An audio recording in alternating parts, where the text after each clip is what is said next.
나를 사랑하지 아니하는 자는 내 말을 지키지 않는다라고 하는 이 말씀은 쉽게 풀면 나를 사랑하면 내 말을 지킨다, 이렇게 말씀하시는 게 정상적인 그런 문장이 되겠습니다. 그런데 주님께서 이중부정하시는 거죠. 이스라엘에서나 온 세계에서 이중부정은 강한 긍정이고 그리고 강조입니다. 우리 주님께서 강조하고 계시는 것입니다. 나를 사랑하지 아니하는 자는 내 말을 지키지 아니한다. 나를 사랑하는 사람은 내 말을 지킨다. 이렇게 바꾸어 해석이 가능한 것이죠. 상호 호환이 가능한 것인데 이중 부정은 강조하는 것입니다.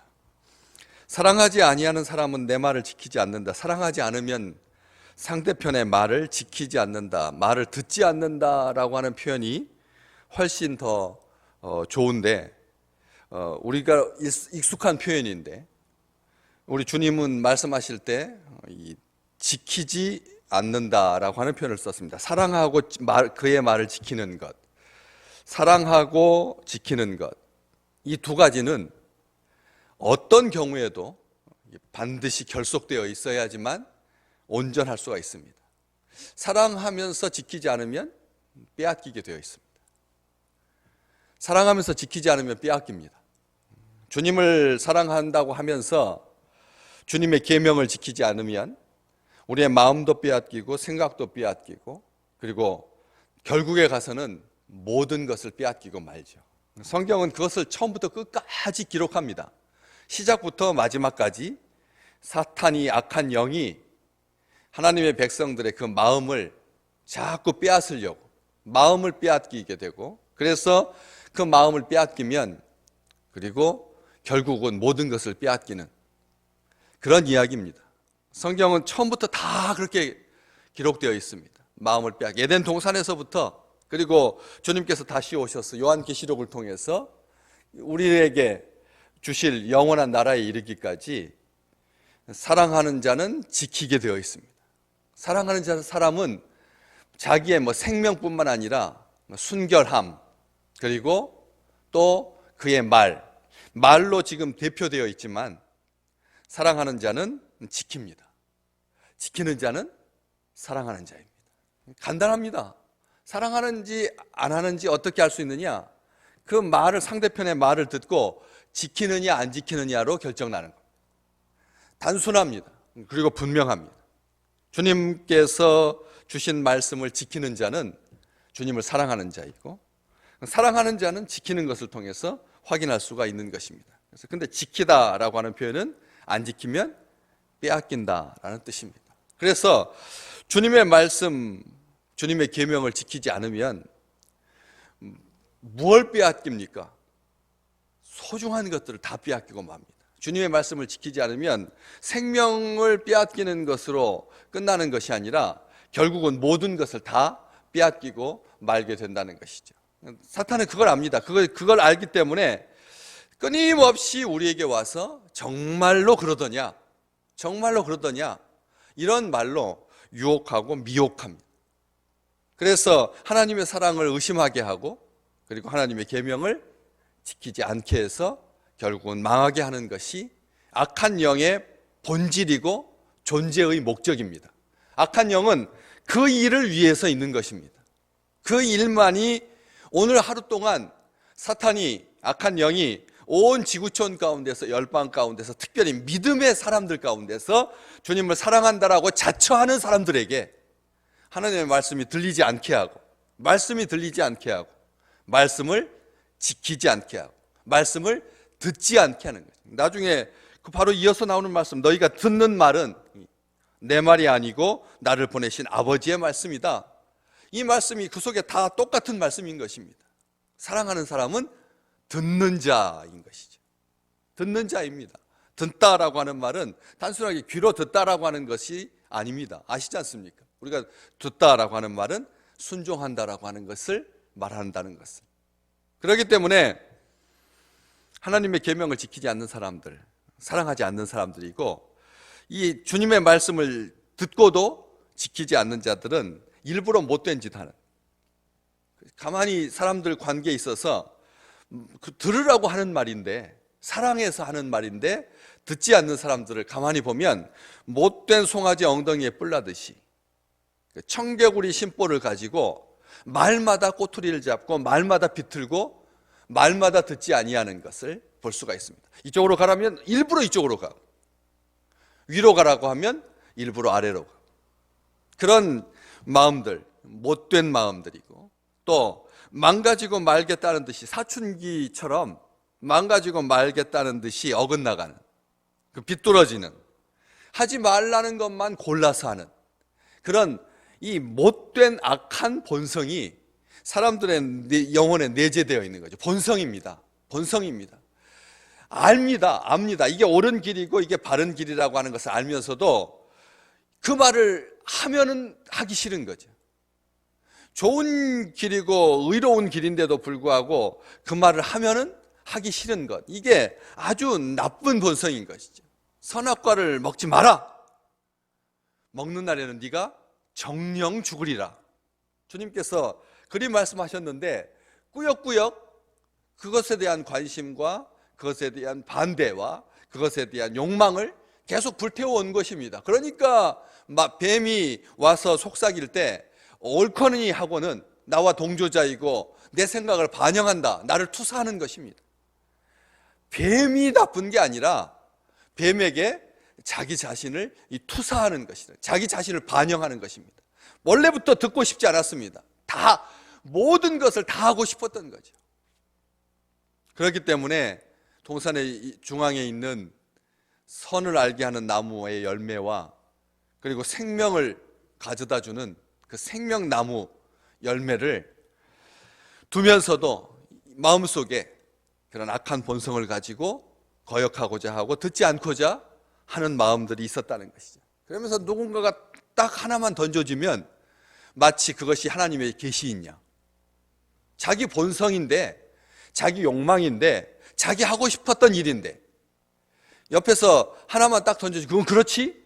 하면서 금방 동조하고 가릴 것도 없이 지체함도 없이 곧장 시행하는 것이 악한 본성인 것이죠. 그래서 주님의 말씀을 지키는 자는 주님을 사랑하는 것이다 라고 말씀하고 계시는 것입니다. 사랑하면 어떻게 됩니까? 사랑하면 그의 말을 듣기 위해서 귀를 기울이게 되어 있습니다. 사랑하는 사람은 만 명 속에 섞여 있어도, 아니면 시끄러운 터미널이나 그 소음 가득한 공간에서조차 상대편의 눈을 바라보기 때문에, 그 입술을 바라보기 때문에 말하는 것이 다 들립니다. 여러분, 우리는 충분히 알 수 있습니다. 사랑하면 들리게 되어 있다는 것이죠. 귀를 막고 있어도 들립니다. 그의 표정만 봐도 알 수가 있는 것입니다. 이게 사랑하는 것이죠. 사랑한다라고 하는 말은 그냥 조용한 데서 잘 들리기 때문에 들리는 게 아니라는 겁니다. 온갖 방해가 있어도, 심지어는 원수의 방해가 있을지라도 그 본심을 듣는 것입니다. 가라고, 싫다고, 나 더 이상 보기 싫다고 말해도 그 속에서 가지 말라고, 너를 사랑한다고, 여기 있으라고 하는 말을 듣는 것이죠. 그렇기 때문에 사랑하면은 제대로 듣고 잘 듣습니다. 존경하는 마음으로 듣고, 그리고 아끼는 마음으로 듣고 귀하게 여깁니다. 함부로 하지 않습니다. 사랑하면 함부로 하지 않습니다. 무시하지 않습니다. 오늘 지금 하나님께서, 우리 주님께서 우리에게 주고 싶은 말씀은 무엇입니까? 못 들은 척 하지도 아니하고, 간과하지도 아니하고, 신경 쓰지 않는 것처럼 내색도 하지 않습니다. 우습게 여기지 아니하고, 들으려 하고, 집중하고, 그리고 기쁘게 행하는 것이죠. 존중하기 때문에 그의 말 한마디 한마디도 소중하게 생각합니다. 보통 사람들은 우습게 여길 말이지만 사랑하면 그것은 의미가 되고 그것은 기쁨이 됩니다. 우습게 여기고 함부로 여기겠지만 사랑한다면 그 말은 우리의 본분이 되고 우리의 본질이 되는 것이죠.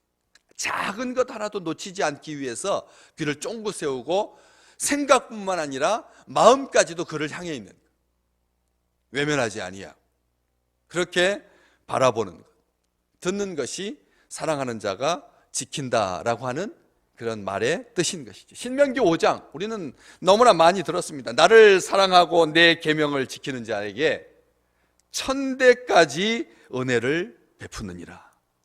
우리는 성경을 통해서 사랑하면 지키는 겁니다. 그래서 주님께서 말씀하신 것입니다. 나를 사랑하고 내 계명을 지키는 자, 사랑하고 지키는 것입니다. 엔드로 연결이 되어 있습니다. 사랑 따로 지키는 것 따로 있지 않습니다. 지키는 것 따로 사랑 따로 있지 않습니다. 사랑하고 지키는 것입니다. 그런 자에게 오늘 하나님은 천배까지 은혜를 베푸실 줄로 믿습니다. 우리를 향한 하나님의 다함이 없는 사랑인 것이죠. 사랑하기 때문에 지키기를 원하고 지키는 자에게 천대까지 은혜를 베푸시는 것입니다. 그래서 너희가 듣는 말은 내 말이 아니고 나를 보내신 아버지의 말씀이다 라고 하는 이 말씀이 사랑하면서 지킨다라고 하는 것을 우리에게 잘 보여주는 표현입니다. 지킨다라고 하는 말이 오늘 나에게 딱 주신 그 말씀을 연약한 육신을 입은 막대기만도 못한 사자를 세우셔서 우리가 듣게 합니다. 뭐 객관적으로 물리적으로 봤을 때 연약하고 부서지기 쉬운 존재입니다. 그런데도 불구하고 강대상 위에 하나님께서 세우셨을 때는 자기를 대신하여서 세우시는 거죠. 우리 주님 친히 말씀한 이런 생각을 가지고 평생 사셨습니다. 요한복음 6장 내가 하늘에서 내려온 것은 내 뜻을 행하기 위해서가 아니다. 나를 보내신 이의 뜻을 행하기 위해서다. 그렇게 말씀하셨습니다. 또 12장 50절 나의 이르는 것은 내가 하는 말은 이런 말 뜻이죠. 나의 이르는 것은 내 아버지께서 내게 말씀하신 그대로니라. 우리 주님께서 기회 있을 때마다 제자들 앞에 우리 그렇지 않습니까? 그냥 좋은 스승님 하면 뭐 자기 생각 말할 수도 있고 자기 경험 말할 수도 있다. 이런 바탕을 깔고 제자들이 주님을 듣게 되면 그때부터는 생각이 한정이 되는 것입니다. 생각이 방해를 받습니다. 저도 뭐 나나 나이 차이가 몇 살이나 난다고 이렇게 생각하거나 나보다 어린데 이렇게 말하면 자기는 결혼도 하지 않았는데 베드로가 예수 그리스도를 봤을 때 이 결혼의 유무가 인격의 유무라고 사람들은 판단하지 않습니까? 사람 됨의 근거라고 어른이냐 아이를 결정하는 것은 결혼이다 라고 하는 생각은 가부장 세계에서 충분한 생각입니다. 얼마든지 있는 생각입니다. 베드로가 나이로 예수 그리스도를 판단하고 결혼으로 예수 그리스도를 판단했다면 주여 라고 나를 주님 앞에 자기를 던지지 않았을 거라는 것이죠. 진리의 말씀에 여기 계신데 우리가 어디로 가겠습니까? 라고 하지 않았을 것입니다. 그의 무릎 앞에 무릎 꿇고 주님 앞에 무릎 꿇고 주여 저는 죄인입니다. 저를 떠나십시오 라고 하지 않았을 거라는 것입니다. 그렇기 때문에 주님께서는 기회 있을 때마다 그런 말씀을 하신 것입니다. 빌립에게도 앞쪽 우리 이 14장인데 14장 9절 말씀에 내가 이렇게 오래 너희와 함께 있었지만 왜 네가 나를 알지 못하느냐? 나를 본 자는 아버지를 본 것이다 라고 말씀하셨습니다. 그러면서 요한복음 17, 요한복음에서만 그렇게 확인할 수가 있습니다. 계속 나와 있는데 17장 4절에 보면 아버지께서 내게 하라고 주신 일을 내가 이루어서 아버지를 이 세상에서 영화롭게 했다라고 하나님 앞에 자랑스럽게 하나님 앞에 감격하여 제자들을 대신하여서 대제사장의 기도를 하신 것입니다. 우리 주님은 아버지를 사랑했기 때문에 그의 계명을 지켰고 그가 하신 말씀을 고스란히 그대로 제자들에게 나눈 것입니다. 주님께서 하신 모든 말씀은 하나님께서 우리를 사랑하신 그 말씀 그대로인 것입니다. 그래서 온전하게 이루어서 아버지의 뜻을 이루고 아버지의 말씀을 이루어서 그래서 이 세상에서 하나님을 영화롭게 하셨던 것이죠. 우리가 주님을 사랑하여서 주님께서 내게 주신 말씀을 감사함으로 받으면 들으면 지키면 하나님께서 영광을 받으실 것입니다. 하나님께서 영광 받으십니다. 우리 주님을 사랑하여서 주님의 말씀을 지키는, 그래서 왕의 명령을 전달할 사자로 우리를 보내신 그 놀라운 특권과 축복을 오늘 또 마음껏 이루시는, 자연을 향하여서 거역하는, 완악한 것을 거역하는, 사람을 힘들게 하는 그 완악한 것들을, 일들을 향하여서 담대한 마음을 가지고 선포하십시오. 그러면 하나님께서 이루실 것입니다. 거스러 어그러지고 거스르는 세대에 겉으로 책망하지 말고 하나님 앞에 그것을 선포하고 선언하여서, 그래서 하나님의 뜻을 이루고 하나님을 영화롭게 하는 귀한 날 되시기를 주의 이름으로 축복합니다.